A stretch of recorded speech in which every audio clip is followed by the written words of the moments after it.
ഹരി ഓം. ശ്രീമന്നാരായണീയം ദശകം 11 ശ്ലോകം 2.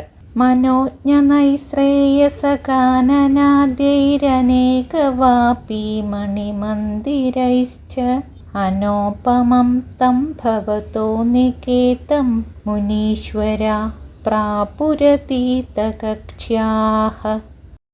മഹർഷിമാർ 6 മതിൽക്കെട്ടുകൾ കടന്ന് മനോഹരമായ നൈശ്രയം എന്ന ഉദ്യാനം കൊണ്ടും അനേകം തടാകങ്ങൾ കൊണ്ടും മണിമാളികകൾ കൊണ്ടും അതുല്യമായ അവിടുത്തെ ആ വാസഗൃഹത്തിൻ്റെ അടുക്കൽ എത്തിച്ചേർന്നു.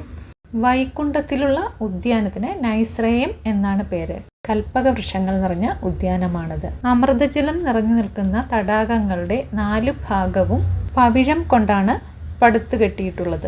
മണിമാളികകളിൽ എപ്പോഴും ഭക്തജനങ്ങൾ ഭഗവത് കഥകൾ പാടുന്നത് കേൾക്കാം. അങ്ങനെ എന്തുകൊണ്ട് നോക്കിയാലും ഭഗവാന്റെ ആ വൈകുണ്ഠത്തിന് തുല്യമായ ഒരു മന്ദിരം വേറെ ഇല്ല തന്നെ. 6 മതിൽക്കെട്ടും കടന്ന് 7ാം മതിലിനുള്ളിലാണ് ഭഗവാന്റെ വാസഗൃഹം. അതിൻ്റെ ഗോപുരവാതിക്കൽ എത്തിച്ചേർന്നു സനകാദികൾ.